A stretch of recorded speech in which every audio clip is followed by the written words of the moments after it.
Bonjour les amis, j'espère que vous allez bien. Bienvenue dans ce taroscope pour sentimental pour le printemps 2023. J'ai utilisé pour ce taroscope le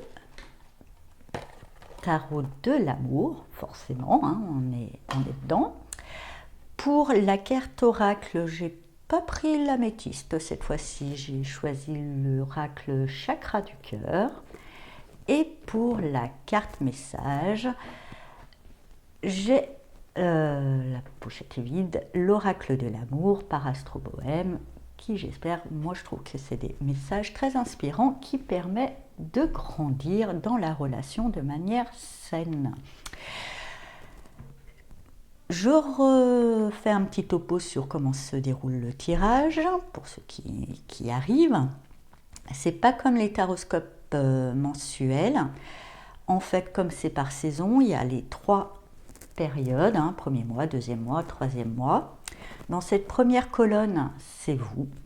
Dans la troisième colonne, c'est la personne en face de vous ou pour les célibataires, la situation, l'ambiance. Et entre, c'est la relation, pour ceux qui sont en relation, et pour les sentiments.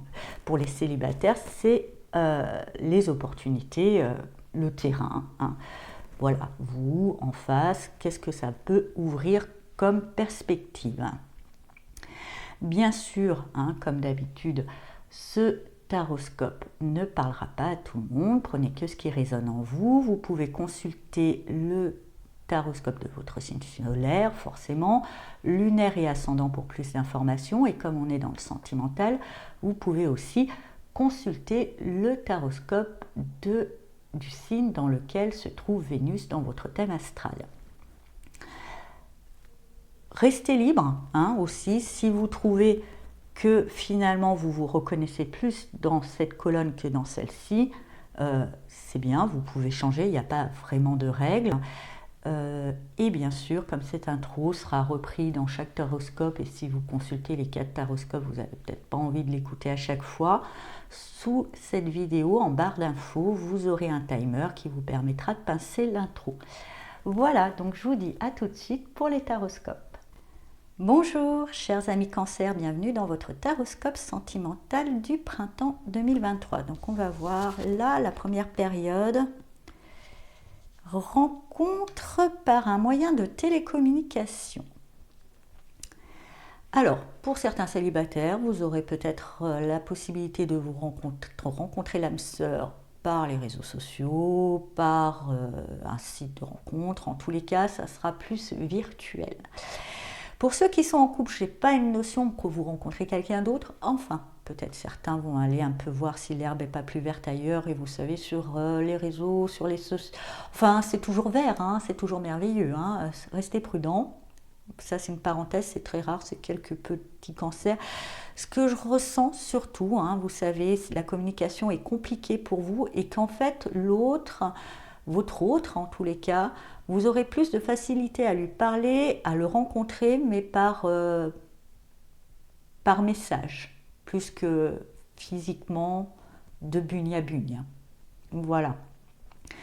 Vous avez peut-être besoin, en tous les cas, d'avoir une certaine distance physique, sans pour autant remettre en question la relation qui pourra quand même continuer d'évoluer de manière plus virtuelle, par écrit ou autre. Vous avez besoin peut-être, ou en tous les cas la situation le permettra de vous rapprocher de l'autre que par ce biais-là. On va voir, vous, avec l'étoile. Il y a un espoir, vous portez un espoir, vous portez une envie, il y a une notion de direction qui est dans votre cœur, mais je la sens encore très intérieure. C'est pas quelque chose que vous exprimez vraiment encore dans les faits.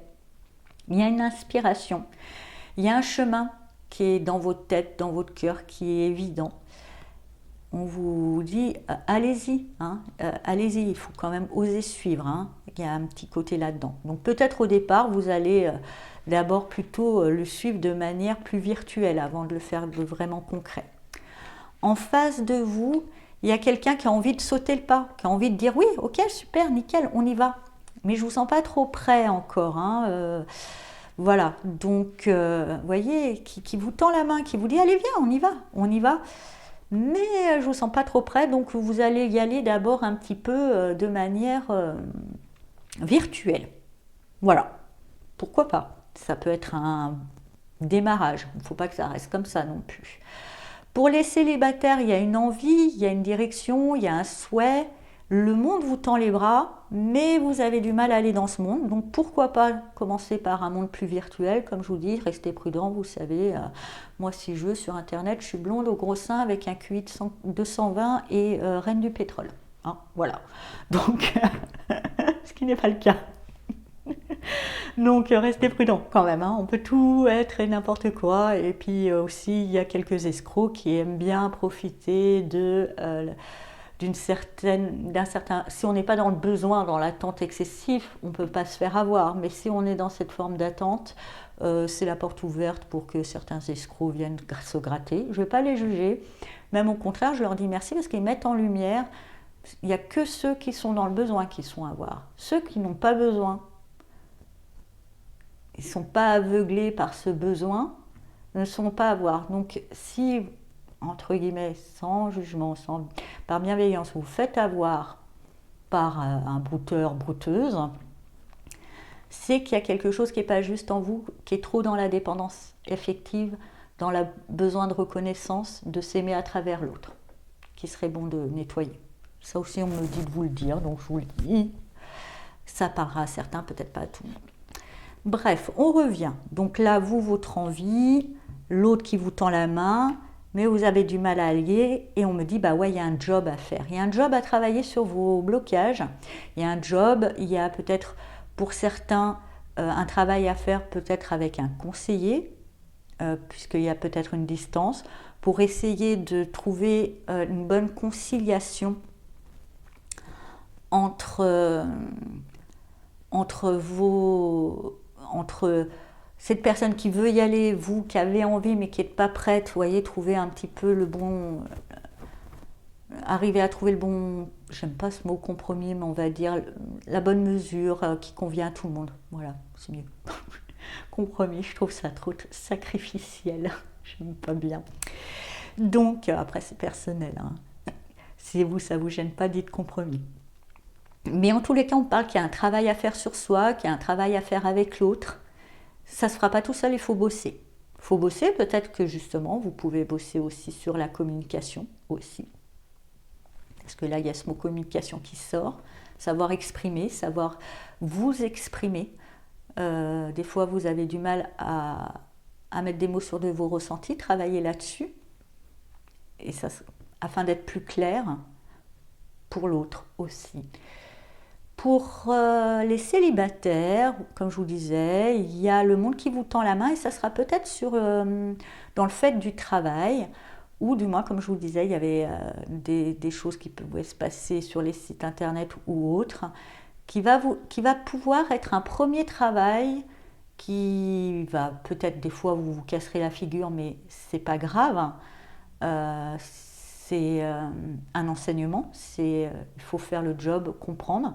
Ça peut être un bon brouillon, en tous les cas. Et ça peut être un bon travail pour commencer un peu à sortir de votre coquille, d'aller sur une dimension plus virtuelle. Mais voyez ça que comme un apprentissage dans comment je gère la relation à l'autre. Mais pas comme une finalité, je ne suis pas sûre que ça soit là que vous rencontrerez l'âme sœur. Je préfère vous le dire, mais ça peut être un bon brouillon. Vous vous entraînez là pour après être prêt à la vraie rencontre qui se fera. Ensuite, poids de la famille. En deuxième période, il y a peut-être trop de responsabilités. Certains cancers ont peut-être des enfants, toute une histoire de famille qui fait que ça obscurcit la vision, je ne sais pas comment dire, ça vous obscurcit, vous n'êtes pas au clair sur vos sentiments parce que il y a ça qui vient mettre des voiles. Essayez de mettre cette famille de côté, vous ne reniez pas vos enfants, mais juste pour vous concentrer sur l'homme, la femme que vous êtes et son cœur, voilà, comme si vous étiez célibataire sans enfant et l'autre en face, voilà, célibataire sans enfant. On voit déjà cette énergie là, et puis après on rinclut. Hein. J'espère avoir été claire dans mon ressenti. Moi aussi, des fois, j'ai du mal à mettre des mots. Euh, Sinon, aussi, je ressens pour certains cancers ça serait peut-être bon de faire une constellation familiale ou éventuellement des séances de psychogénéalogie hein, dans cette notion de travail parce qu'il y a un karma familial un peu lourd qui bousille vos relations aussi. Alors, on va voir vous. Hein. Eh oui, avec le 9 d'éclair, vous êtes sujet à l'angoisse. L'angoisse peut-être de sauter le pas, l'angoisse un petit peu de cette envie qui est là, mais vous avez peur de la louper, machin, gna gna. Et là, on me dit encore ça, il y a quelques trucs à peut-être explorer en psychogénéalogie, dans vos blocages, dans vos angoisses. Il y a un karma familial un peu lourd qui serait bon de nettoyer. Bref, donc c'est bien de commencer virtuellement parce que vraiment là, la relation à l'autre serait assez anxiogène pour vous. En face, bah, c'est clair qu'en face, parce que peut-être en face, il y a quelqu'un qui est pressé, il y a quelqu'un qui veut y aller, il y a quelqu'un qui, voilà, comme je vous disais, qui tombe la main et qui vous dit allez, allez, allez, ça vous met une certaine pression. Ça vous génère des angoisses qui vous bloquent plus qu'autre chose. Alors là aussi, comme je vous disais, normalement, si vous avez fait le job, travaillez à exprimer. Dites-vous, de toujours me dire allez, allez, allez, ça me bloque plus qu'autre chose, ça ne m'aide pas du tout. Hein. Voilà, il y en a, ça les aide, tant mieux pour eux. Vous, pas du tout. Voilà. Donc entre vous, il y a le 2 de bâton. Si vous arrivez à exprimer, hein, et puis aussi à identifier aussi, hein, pour moi il y a des trucs vraiment liés à la famille, aux ancêtres, donc ça serait bien de nettoyer tout ça. L'origine de vos angoisses, vous savez les exprimer, même si l'autre veut y aller, allez. Vous arrivez à le calmer, je dirais pas forcément en y allant, mais en établissant un plan d'action. Un petit plan d'action, hein, en vous disant bon bah là je règle tous mes blocages familiaux qui m'aideront à avancer plus. Quand ça c'est fait, on pourra faire ci. Quand ça c'est fait, et ça pourra calmer un peu la personne en face de vous.